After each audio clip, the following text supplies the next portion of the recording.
오늘도 디지털 에셋 박상현 편집장님 모시고 얘기 나눠보도록 하겠습니다. 안녕하세요. 안녕하세요. 네, 안녕하세요. 그래도 오늘 또 긍정적인 이야기를 풀어주시겠죠. 설마. 네, 오늘 네. 뭐 시작하기 전에 한번 얘기해 보시죠. 좋은 얘기입니까, 나쁜 얘기입니까? 네, 좀 가격이 오르고 이래야지 또 좋은 얘기도 많이 할 것 같은데 네. 다른 위험 자산은 지금 오르고 있는데 디지털 자산은 솔직히 떨어지고 있잖아요. 그렇죠. 그러다 보니까 첫 시작은 사실 좋은 얘기를 못 할 것 같아요. 근데 또 뭐 이런 하락장 와중에서도 또 물밑에서는 좋은 소식들이 또 나오고 있으니까 그걸 좀 같이 알려드리는 방향으로 좀 해보려고 합니다. 이란 쪽 소식부터 좀 보려고 하는데요. 그 어제까지만 해도 그 엊그제 특히 좀 절정이었던 것 같은데 미국하고 이란하고 종전이 가까워졌다. 이제 진짜 협의한다. 이런 얘기들이 있었잖아요. 2, 3일 전까지만 해도. 네. 근데 어제부터 사실 또 기류가 묘하게 바뀐 것 같아요. 사실 물밑에서는 계속 이견이 있었다는 거 우리가 확인은 했었지만 이제 뉴스 보도들도 기류가 좀 바뀐 것 같습니다. 어제부터는. 네. 예, 주요 소식들을 보면요. 어제 미국이 이란 남부를 공습을 했잖아요. 하르그 섬 인근을 공습을 했었는데 미국 쪽에서는 이게 자위권 행사 차원에서 한 거다라고 했는데 이란에서는 이게 미국이 휴전 합의를 또 위반한 거다. 예, 여기에 대해서 우리가 대응할 거다라는 또 보도가 나왔고요. 이란 대통령이 카타르를 이제 만나면서 중동 분쟁 종식 노력 마무리할 준비가 됐다라고 했는데 거기에 조건을 하나 붙였거든요. 여기 제목에는 안 나와 있지만요. 조건이 뭐냐면 우리는 이제 할 만큼 노력을 했는데 미국이 어떻게 나설 거냐가 문제다. 이제 모든 건 미국에 달렸다라는 식으로 말을 했거든요. 네. 거기에 또 조건이 사실 하나 더 붙은 거고요. 그리고 또 핵 협상 관련해서도 트럼프 대통령이 한 발 물러섰다. 이게 굉장히 좋은 시그널이다라는 얘기를 했었잖아요. 네. 네. 미국에 무조건 우라늄 농축된 거 갖고 와야 된다라고 했는데 한 발짝 물러서서 제3국에서 폐기하는 것도 검토하겠다라고 했었습니다. 근데 이 순서를 가지고 계속해서 이견이 있다는 지금 보도가 또 나왔습니다. 이란은 핵 협상을 일단 뒤로 밀어두고 나머지를 협상을 해서 종전을 하자. 미국은 핵 협상부터 핵 폐기부터 확실히 하고 그 다음에 이제 종전 얘기를 하자. 이렇게 순서가 바뀌는 그런 이견이 나오는 게 나타나면서 이거에 관련해서도 좀 시장이 불안감을 가지고 있는 그런 느낌이 또 있고요.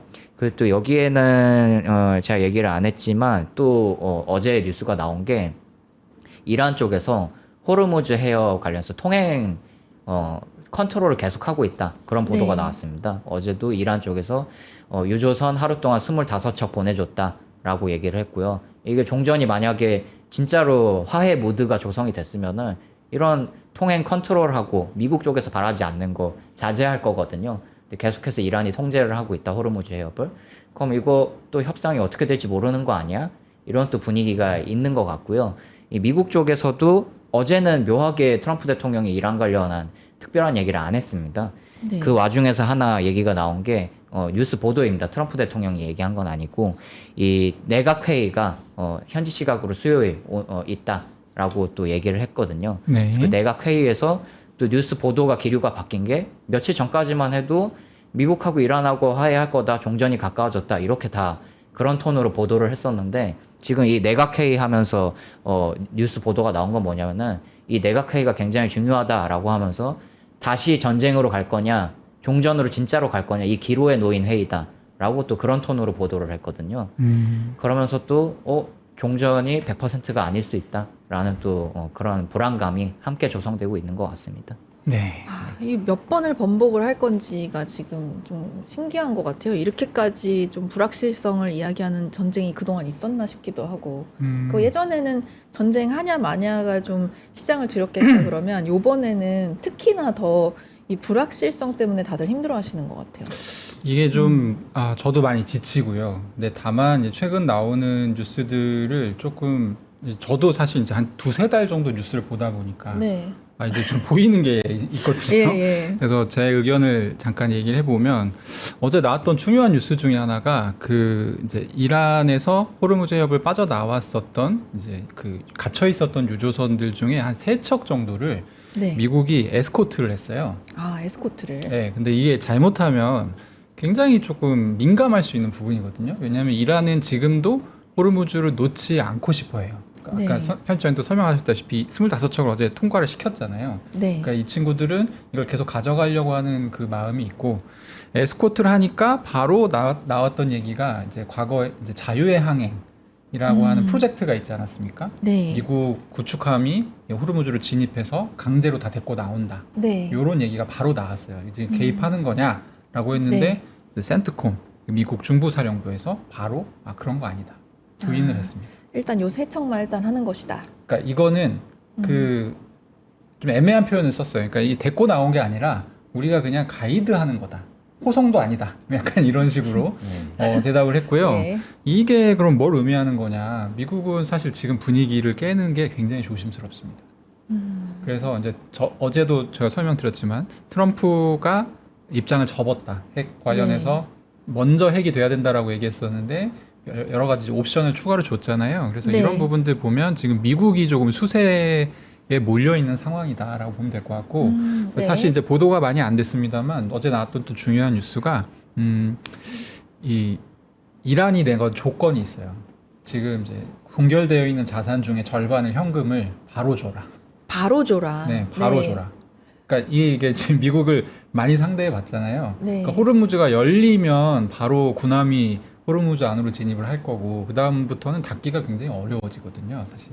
네. 그래서 바로 동결 자산을 해제해 줘라라고 하는 요청을 했습니다. 그래서 이 부분에 대해서 미국이 지금 오케이를 해줘야 되는 상황은 맞는 것 같고, 네. 근데 여기서 돈을 바로 주는 걸 하게 되면 이 미국 입장에서는 좀 꿀리는 또 지는 느낌이 나네요. 지는 느낌이 나죠. 그렇기 때문에 사실 내각회의라든지 이런 추가적인 어떤 이제 완충을 줘야 되는 그런 상황인 것 같습니다. 그래서 오늘 그렇군요. 같은 경우는 지금 PC 물가도 나오고 사실 백악관 내각회의도 예정되어 있는데 회의 자체는 뭐 내용이 좋은 내용이 나오지 않을까 저는 생각해 봅니다. 네. 네. 그리고 또 저희 뉴스 보도 캠프 데이비드에서 원래 한다 이 내각 회의를 수요일에 한다고 했는데 지금 뭐 악천후로 취소가 돼서 뭐 캠프 데이비드라는 곳이 백악관에서 100km 정도 떨어진 곳이거든요. 네. 근데 이제 워낙 이 산림지대다 보니까 뭐 기후가 중요할 수밖에 없는데 여기서 만약에 회의를 했으면 좀 더 중요한 얘기를 했을 수도 있다. 뭐 그런 전문가 의견이 있었는데 지금 기상 악화로 취소가 돼서 백악관에서 내각회의 할 예정이고요. 그래서 말씀 주신 대로 뭔가 표면적으로 좋은 얘기들 위주로 종전을 하고 싶어 하니까 미국도요. 좋은 소식들이 또 나오지 않을까 그런 기대들도 같이 나오고 있는 것 같습니다. 네. 네. 자, 그리고 이제 아까 잠깐 말씀드렸습니다. 오늘 PC 발표가 있습니다. 그래서 사실 지금 이제 장기채 국채가 급등했다가 약간 잡힌 상태죠. 근데 오늘 나오는 결과에 따라서 또 어떻게 될지 알 수 없어요. 네. 그래서 시장에서는 이 부분을 놓고 어떻게 되겠냐 경우의 수를 좀 나눠가지고 분석들을 많이 하는 것 같습니다. 말씀 주신 대로 이 뭐 PC도 그렇고요. 우리 저 물가 관련해서도 그렇고요. 계속해서 지금 인플레이션 압력이 높아지고 있는데 그래서 저번 주에 미국 장기 국채 금리가 뭐 30년 물 같은 경우는 30년 뭐 20년 만에 최대치를 찍기도 하고 네. 뭐 그랬었는데요. 말씀 주신 대로 최근에는 이번 주 들어서는 살짝 내려갔습니다. 그래도 여전히 높은 수준을 유지하고 있죠. 그래서 관련해서 앞으로 어떻게 될 거냐라는 뭐 전망들이 많은데 뭐 전문가분들이 많이 여기에 대해서 향후 전망을 얘기를 했어요. 근데 제가 좀 눈에 하나 띄었던 거는 오건영 신한은행 단장님이 최근에 한 언론하고 인터뷰를 했는데 거기서 뭐 주요 내용을 제가 한번 좀 뽑아봤습니다. 그 중에 하나는 일단 지금 케빈 워시 연준 의장 취임했잖아요, 얼마 전에. 관련해서 네. 뭐 트럼프 대통령하고 교감이 깊은 인물이다 보니까 금리 인하 혹은 뭐 인하를 하기 어려워도 인상은 솔직히 안 할 거다. 뭐 이런 전망들이 많았는데 이 단장이 보기에는 지금 상황에 이 금리 인하 동결하기가 쉽지 않은 상황이다. 예, 그리고 또 뭐 트럼프 대통령은 또 인하를 하라고는 하지만 뭐 또 연준 내부에서도 지금 정치적 뭐 다툼이 있고 인플레이션 압력이 있다 보니까 뭐 케빈 워시가 함부로 이렇게 독단적으로 금리 인하를 적극적으로 하기가 굉장히 힘든 상황이고 또 거기에 하나 덧붙여서 제가 또 좀 눈여겨보고 있는 거는 다른 주요 국가들에서 지금 금리 인상할 확률이 있다 이거거든요. 네. 유럽 중앙은행 같은 경우에도 6월에 금리 인상 확률이 굉장히 높다라고 전문가들이 보고 있고요. 그리고 또 네. 오건영 단장님이 하나 더 얘기를 해주신 게 얼마 전에 미중 정상회담 있었잖아요. 네. 그러면서 뭐 베센트 재무장관이나 이런 고위급 장관들이 주요 주변 국가 일본이나 한국에 방문을 하면서 이렇게 주요 국가들하고도 회담을 같이 했었잖아요. 거기서 베센트 재무장관이 일본에 갔었거든요. 이때 네. 하면서 뭐 무슨 얘기가 구체적으로 나왔는지는 사실 몰라요. 표면적인 뭐 좋은 얘기들만 나왔는데 이 오건현 단장님이 추측하기로는 이 일본의 베센트 장관이 간 이유는 일본 보고 금리 인상하라고 한 거다. 그래서 일본 간 거다라고 지금 그런 또 분석이 나왔거든요. 이런 결과에 따르면은 일본 다른 나라도 아니고 일본이 금리 인상한다라고 하면 또 엔캐리 트레이드 이런 또 문제가 발생할 수 있고요. 그럼 또 이게 또 거시경제 전반으로 영향을 미칠 수 있기 때문에 또 지금 위험 자산이 또 쉽지 않은 상황이구나 이런 것도 확인할 수 있는 것 같습니다. 이게 그렇군요. 사실은 네. 지금 N 달러 환율이 네. 160선에서 왔다 갔다 하고 있잖아요. 그래서 이제 160선을 그게 이제 레드 라인으로 잡혀 있거든요. 그래서 보통은 이 선이 넘어갈 것 같으면 일본 정부하고 미국 정부하고 같이 개입을 한다라고 네. 이제 알려져 있는데 이게 사실 베센트가 필요하다라고 하면 미국이 개입을 하면 되거든요. 그런데 이번에 이제 방위를 해서 그 얘기가 나올 것으로 예상을 했어요. 왜냐하면 이게 개입을 실제로 할 것으로. 네. 근데 의외로 일본이 금리를 높이는 게 좋겠다. 이 얘기는 미국이 개입 안 한다는 얘기거든요. 환율에. 네. 그래서 이런 부분들이 사실 좀 특이점이긴 한데 어쨌든 지금 미국뿐만 아니라 다른 나라 국가들도 전부 다 이제 금리가 높은 상황이고 그래서 뭐 다른 나라 국가들은 다른 방법이 없습니다. 금리 올리는 거 말고는. 네. 금리 인상이 좀 예상이 된다라는 설명이었습니다. 그러면은 뭐 금리 인상하면 코인 가격이 안 좋은 거 아닙니까? 네, 그래서 제가 봤을 때는 이 지금 대목에서 투자자분들이 되게 많이 궁금하실 거예요. 그래서 이렇게 미국하고 이란하고 다시 좀 불안감이 확대된 것도 그렇고 뭐 인플레이션 압력이 높아진 것도 그렇고 다 알겠어.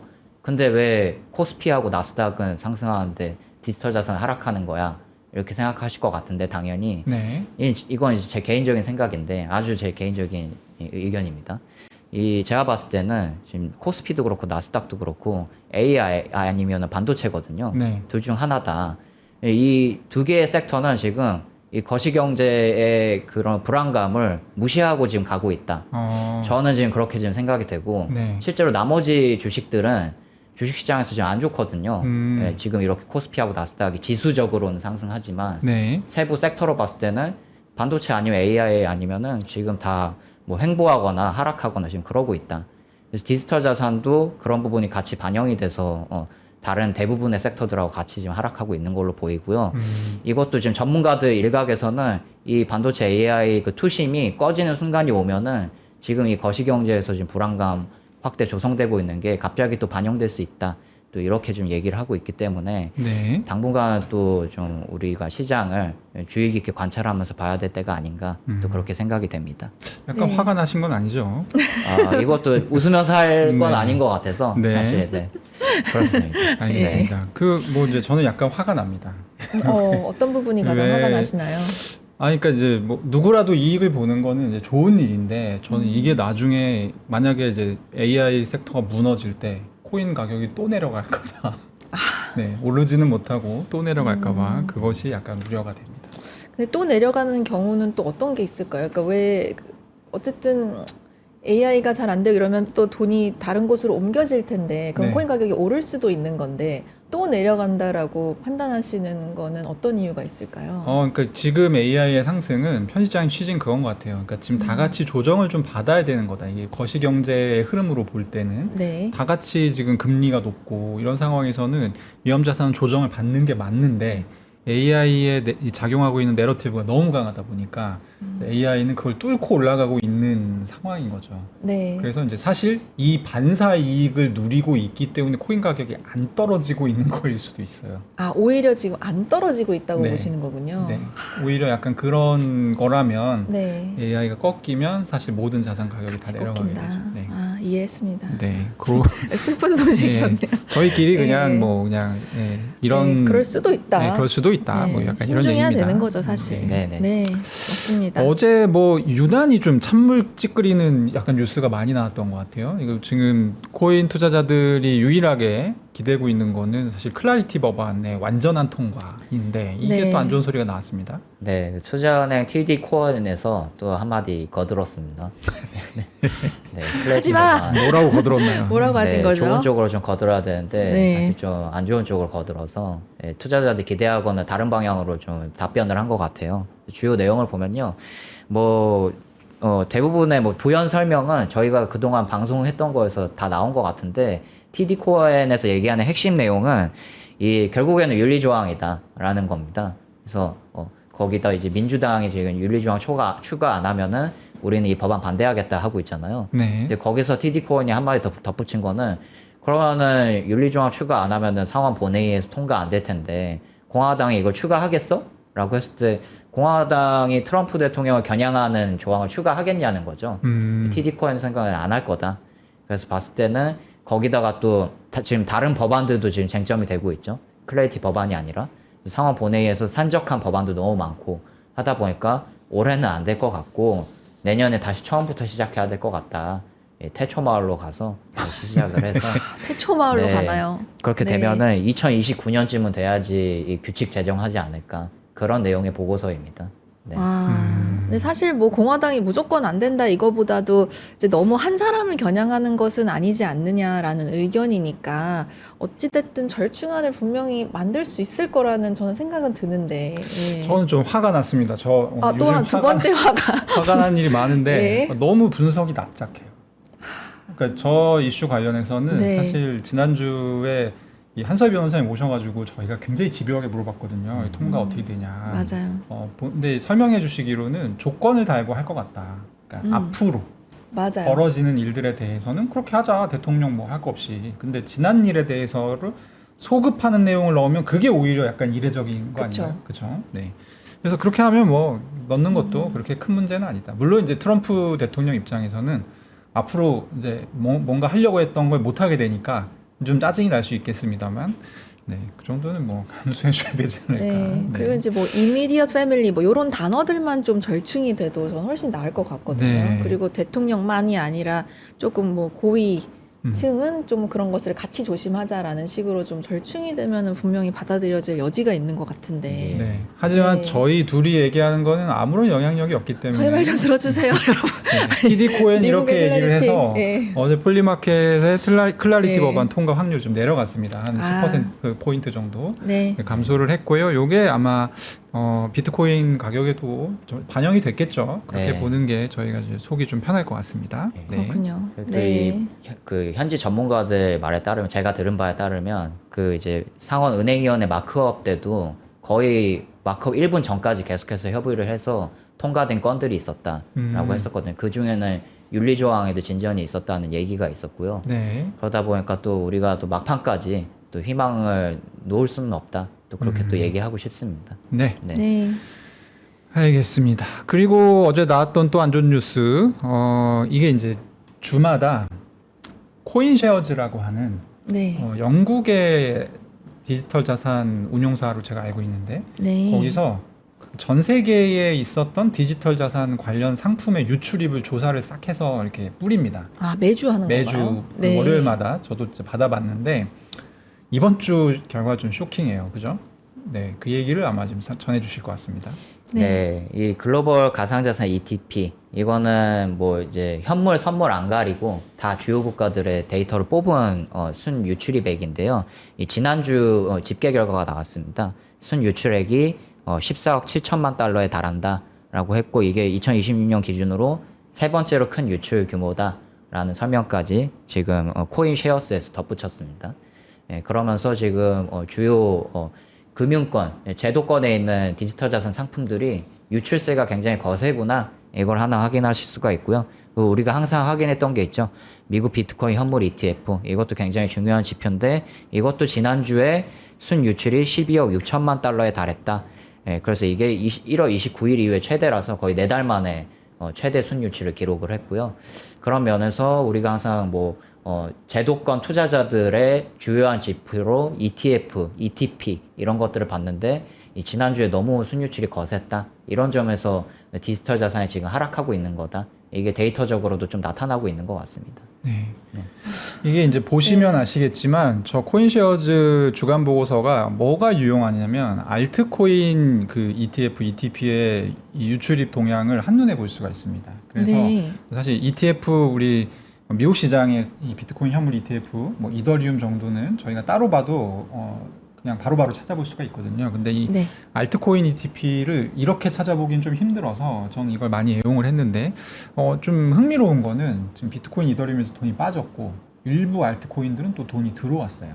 그러니까 전체적으로 다 빠졌다기보다는 약간의 이동이 있었다라고 보는 게 맞겠네요. 뭐 그렇게 봐도 네. 될 것 같고 근데 제가 볼 때는 이 유입량이 많지는 않아요.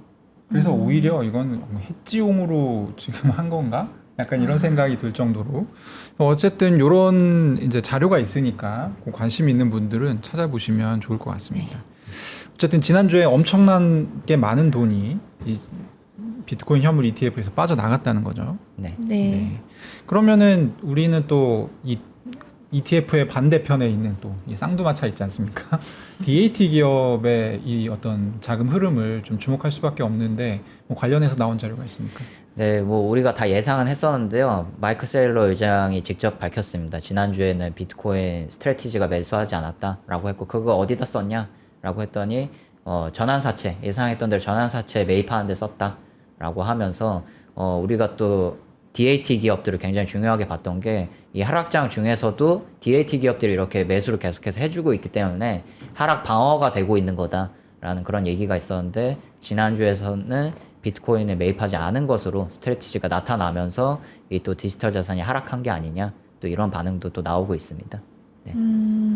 그래도 그거에 비하면 생각보다 많이 내리진 않았네요. 또 생각해보면 뭐 클래리티에 뭐 여러 가지 다 지금 굉장한 뉴스들을 저희가 지금까지 듣고 있는데 그거에 비하면 가격이 그래도 저 경고한 같은 편이다. 경우는 사실 네. 지난주에 오픈이 됐습니다. 뭐가 그래서 오픈이 됐죠? 방금 얘기한 거를 확인을 한 거예요. 예, 네네. 예. 그러니까 저번 주에 우리가 이렇게 한다고 이제 안 샀다고 약간 이래서 저희가 약간 가슴이 아파 약간 이런 게 가격에 이미 반영이 된 걸 이제 스트래티지 왜 그걸 또 한 번 얘기하는지 모르겠는데 저는 솔직히 말하면 한 번 더 어제 얘기를 했고요. 네. 그러다 보니까 이제 어제 뉴스가 또 난 겁니다. 그래서 비트코인 또 내려가고 약간 이런 상황이었습니다. 굳이 네. 말 안 해도 됐다. 네, 그렇죠. 네. 마이클 세일러가 네. 네. 그렇군요. 하여튼 굉장히 안 좋은 뉴스들이 많은데 뭐 거래소의 비트코인 같은 경우는 그 동안에는 계속 네. 좀 빠져나가는 계속 그 흐름이어서 그러니까 오히려 거래소에서 많은 비트코인 가격이 결정이 되는데 팔 수 있는 비트코인이 없기 때문에 이거는 호재다라고 많이 해왔었잖아요. 그 부분도 좀 역전이 됐나요? 네, 그래서 우리가 방송을 했을 때 저희가 그 온체인 데이터 얘기는 사실 그동안 많이 안 했던 것 같은데 네. 오늘 좀 얘기할 때가 된 것 같아서 이제 몇 개 가지고 왔습니다. 네. 그중에서 말씀하신 거래소 비트코인 유출입량 데이터가 있는데요. 이 주간 데이터입니다. 지금 이미지에서 보시는 거는. 근데 우리가 통상 이 거래소에서 비트코인이 유출이 된다? 이거 호재로 보거든요. 왜냐하면 이제 팔지 않고 외부로 뭐 지갑으로 자기 지갑으로 옮긴다든지 통상적으로 이런 경우가 많기 때문에 거래소에서 비트코인이 빠져나간다? 그러면은 매도세가 줄겠네? 라고 하면서 호재로 봤던 거고 또 반대로 거래소에 비트코인 유입이 됐다? 그러면은 이 사람들이 비트코인 팔려고 거래소에 입금한 거네? 라고 하면서 이게 악재로 이제 받아들여진 거거든요. 거기 입각해서 봤을 때는 이 5월 한 4월 말 뭐 이 정도까지만 해도 유입량이 좀 늘어나면서 유출량이 늘어나면서 비트코인이 잠깐 또 소폭 반등을 하는 그런 모습을 실제로 보였거든요. 근데 5월 최근 들어서는 다시 유입량이 늘어나고 있습니다. 순유입량이 늘어나면서 지금 거래소에 또 비트코인 입금하는 사람이 늘어났구나. 그럼 또 매도세가 늘어났구나. 또 이렇게 또 볼 수 있는 것 같습니다. 네. 그렇군요. 사람들이 어쨌든 지금이라도 그냥 수익 실현을 해야겠다라고 생각을 하는 걸까요? 더 떨어지기 수익 전에. 실현일까요, 과연? 그러니까 더 내려가기 전에 뭐 그러니까 제가 볼 원금이라도. 때는 네. 그 지금 하이닉스 어제 특히 그 마이크론 장난 같은 아니었죠. 경우가 네. 이거는 제가 볼 때는 좀 약간 광기라고 봐도 되지 않나 싶은데 왜냐하면 연초에 마이크론 그 시가총액이 1,000억 달러가 안 됐습니다. 근데 어제 1조 달러를 돌파를 했거든요. 그러니까 시총으로 보면 그냥 10배 오른 10배 이상 아마 올랐을 거예요.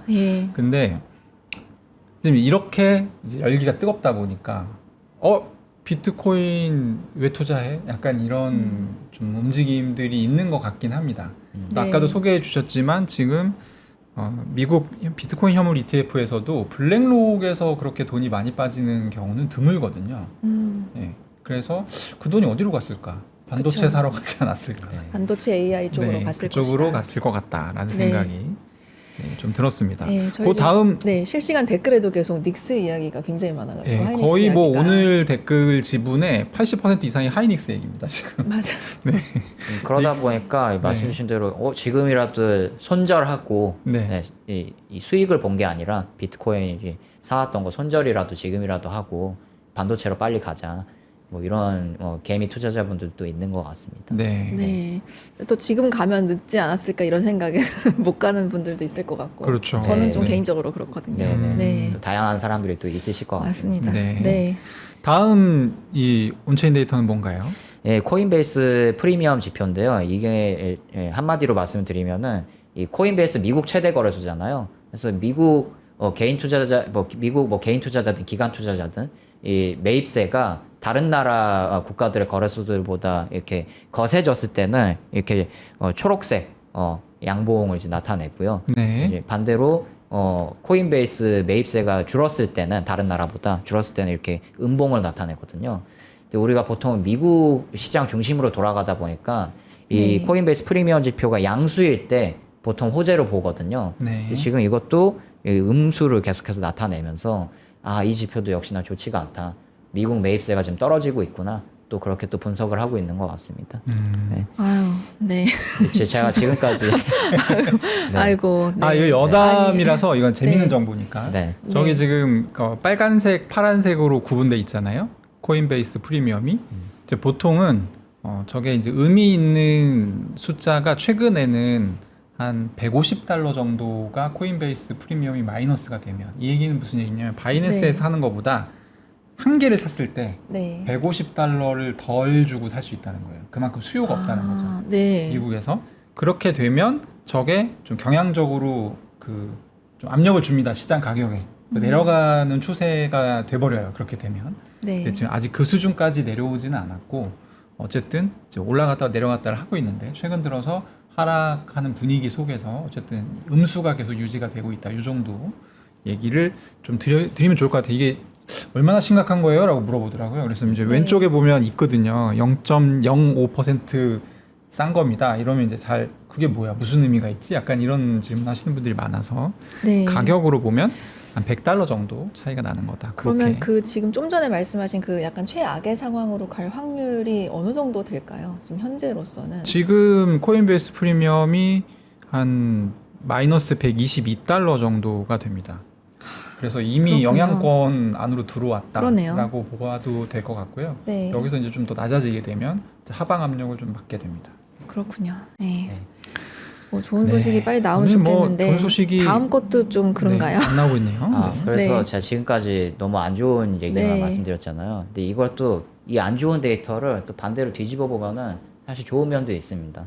네. 그래서 그걸 좀 말씀드리고 마무리를 지을까 하는데요. 네. 네, 일단 하나 더 데이터가 여기 있습니다. 이 비트코인 소비량 그리고 바이 LTH라고 되어 있는데 이 장기 보유자를 나타내는 겁니다. LTH라는 거는 장기 보유자는 통상 155일 이상 비트코인 보유한 사람은 장기 보유자라고 온체인 데이터 시장에서 정의를 하고요. 네. 이걸 봤을 때 과거 이 그러니까 스펜트 이 소비량이 뭘 말하는 거냐면은 개인 지갑에 이렇게 비트코인 갖고 있던 사람이 어딘가 외부로 유출을 하는 이 양 자체를 이 스펜트 데이터라고 하거든요. 네. 네, 이걸 봤을 때 과거 하락장마다 이 정도까지 지금 소비량이 늘어났다, 유출량이 늘어났다 비트코인 네. 하면서 이 과거 사이클을 보니까 2026년에 이미 이 정도까지 하락을 했네 라는 것은 과거 역사적인 데이터를 봤을 때 지금 이미 바닥까지 찍었다, 네, 정점까지 왔다, 네, 이제는 이게 회복될 일이 남았다,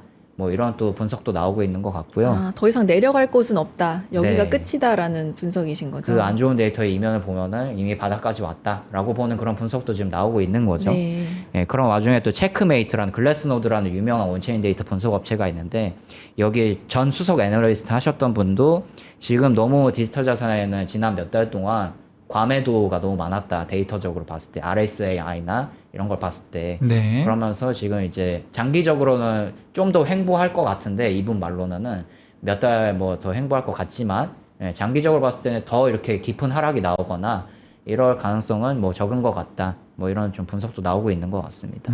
네, 주요 저항선이 7.8만 달러, 8.5만 달러, 9.5만 달러 이렇게 세 개가 적혀져 있네요. 네. 그게 이제 매물대 그 네. 부분에 그 가격대에 사람들이 산 사람이 많아서 이때 또 뭐 자기 뭐 차익 실현이나 뭐 손익 분기점을 위해서 또 매도하는 사람이 있을 수 본전인 있다. 지점을 오게 되면 그 사람들이 팔 거다. 그래서 주요 저항선이다. 이런 정도의 약간 근거이고요. 사실 이제 뭐 바닥 형성 확률 80% 이런 거는 우리 투자하다 보면 다 알지 않습니까? 항상 이게 지하실로 가면 거기 끝인 줄 알았는데 또 지하가 있어요. 지하 2층이 있고 3층이 있고 아유, 그렇기 네. 때문에 좀 주의해야 될 것 같습니다. 어쨌든 알겠습니다. 지금 여러 가지 지표로 봤을 때 암호화폐 가격은 조금 약세임을 부정하기는 좀 어려운 상황이다. 네. 근데 여기가 이제 바닥일지 아니면 좀 더 내려갈지 이건 또 함께 지켜보도록 하겠습니다. 예. 네, 네. 오늘 박상현 편집장님 말씀 감사합니다. 네, 감사합니다. 감사합니다.